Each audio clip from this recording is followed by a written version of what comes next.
Hi everyone, welcome back to another video. Going to be tying this fly here. I've been tying quite a few dry flies and I was tying with some possum. Now this is a caddis fly tied with a possum. Now this fly is normally tied with CDC and so CDC round out the body, maybe a bit of CDC. Now you can do CDC on the top of this as well, but I've used elk hair just to finish it off. It's got the wee highlight of the pink for bad light.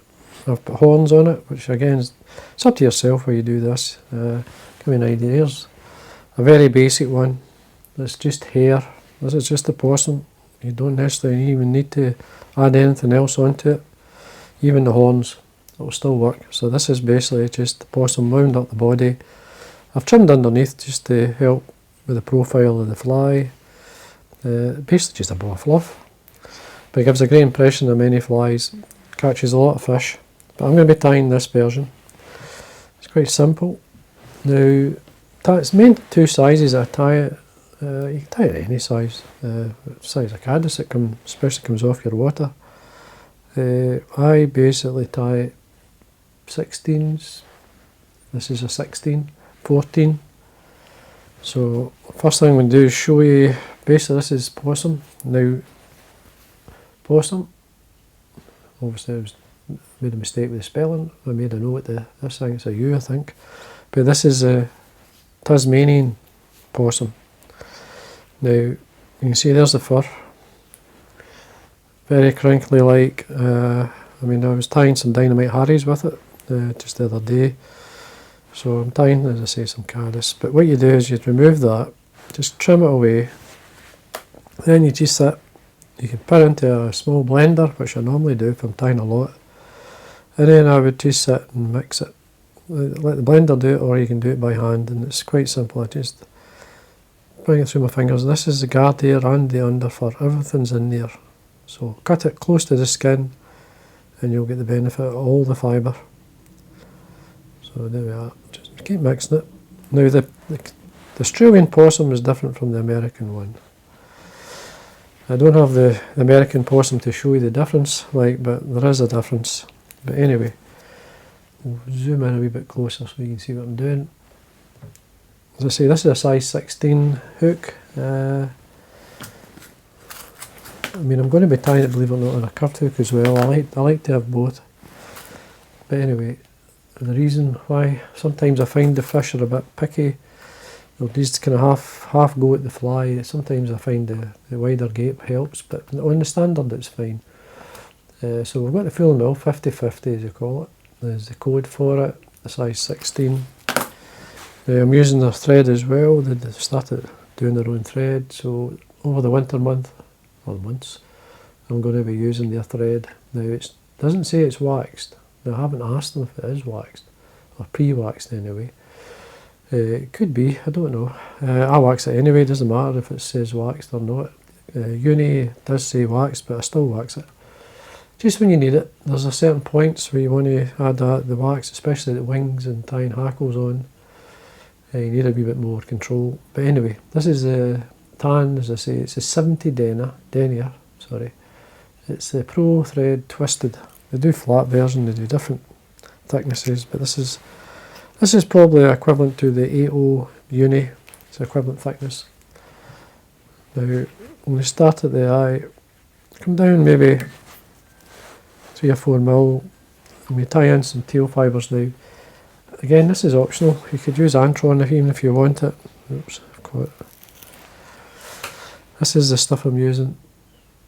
This is the Nano, the Krystal Flsh, I'll show you. So that's the olive, you see the colour there. Use pearl, use whatever colour you like. Orange would be quite good in a fly like this. But anyway, Nano, Krystal Flsh and olive. So I've got 3, as I say, 3 strands here. We tie them on the way down, it's much easier to do that.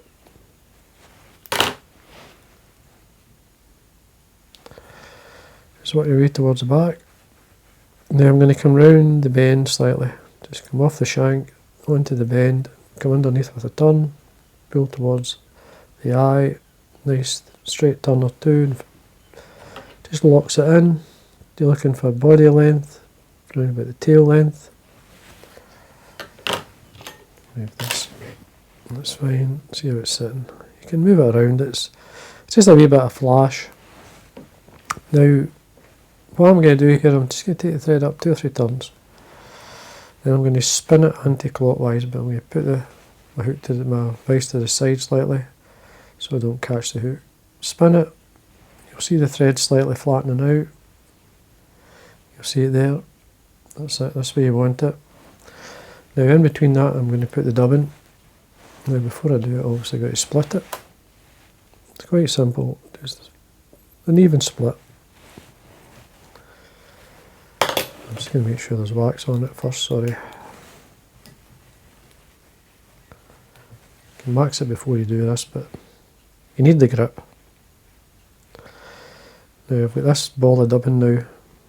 I like to kind of roll it up into my finger and thumb here, so I kind of tear it away. And when you tear it away, it kind of lines it up a wee bit. It makes it easier to put in. You don't need too much. It's probably enough. Should do it. Now you could put it on heavier, it's up to yourself, but the heavier you put it on, the harder it is to actually get it to spin. Just a wee quick check, see what it's like. You can move it around at this point. It's fine. Just bring your bobbin back up towards your finger. Now this time I'll take my finger away 90 degrees away from the shank, and then spinning it clockwise. Give it plenty of time to tighten back up. You'll feel it tighten at your finger. We'll start to go, but I'll probably need to do it again. That wasn't a good one. Just be patient with it, it will eventually start to go. There we are. You can get a brush or something, you can actually brush the hair out. Because basically what you're doing is forming a, well, it's obviously a kind of dubbing hackle, if you want to call it. And then you want to wind up, stroking the fibre back as you wind.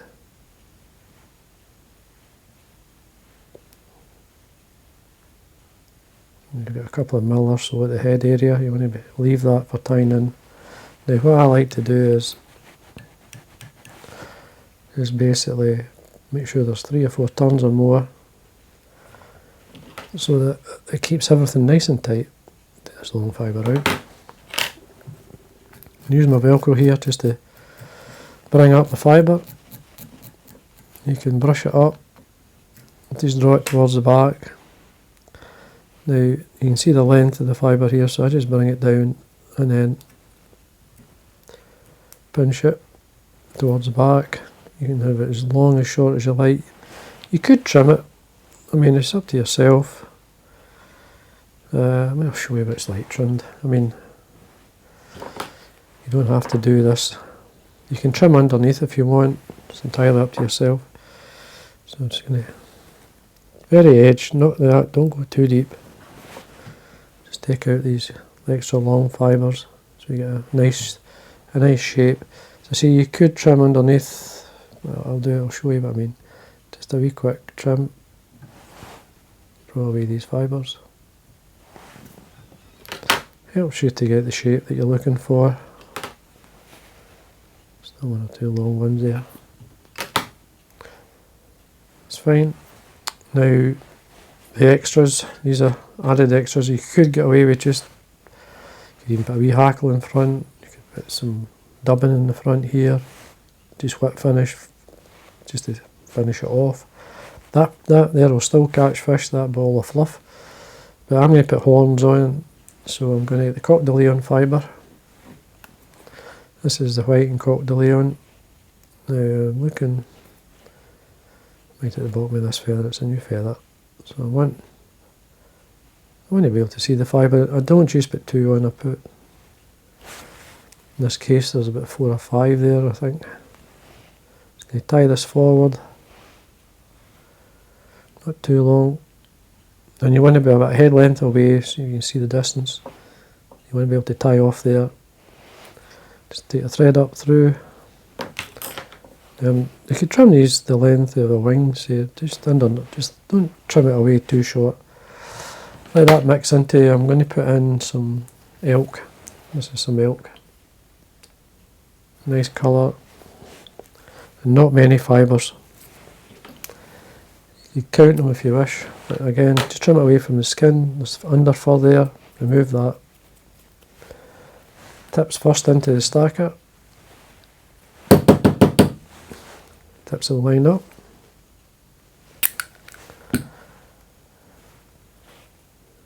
Just get the length just towards the back of the, just sort of wing length. When they're on the top, come over with a pinch and loop a couple of times, 3 or 4 turns. Make sure it's secure. Check your length at this point. And then a couple of turns there. See what it looks like. That's fine. Now, bit of floss here just to highlight the wing, or just to give you a sighter. So this is the F.Mill again. It's a Pro Floss as they call it. It's 340 Denier, it's quite thick, so 50 metres on there, and this is a fluorescent fuchsia. Otherwise, it's fluorescent pink. I only need a wee bit. So I cut a length. Just going to put a catch in the centre. 1, 2, 3. Just draw this back, fold it back. 1, 2, just leave it there.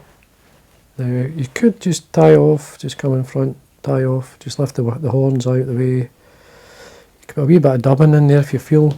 Yes, I'll show you just a tiny bit of dubbing, not much.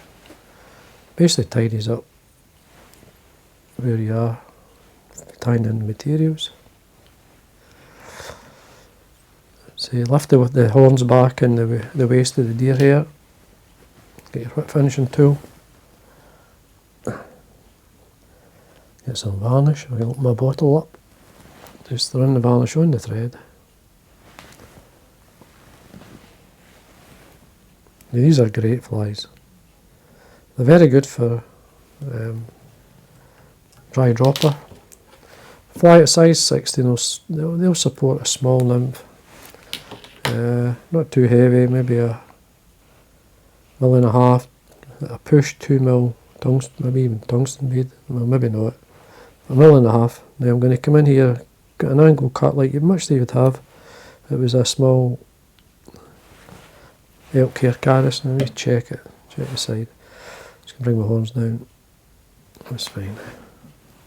The pink can be short as long as you like, keep it the length it is. Well, I'm going to reduce it by half. And there we go. And that there's quite a simple wee fly. Just tied with a possum. It's the awesome Possum Caddis, if you want to call it that. Simple wee pattern. As I say, it is another, it's a variant. I mean, you can see the body there, the wing, just with the material itself. I mean, that will catch just as much as probably this one here. It's a wee bit added bit to it to give it a shape. But this here will catch fish as much. And you can put that on a wee bit heavier if you want. But that there will float. Put your favourite floatant on it and it will sit there. Fish love these type of flies. And you can skate them, you can do what you like. So anyway, there you are folks. I hope you enjoyed the video. And like always, thanks for watching. Until next time.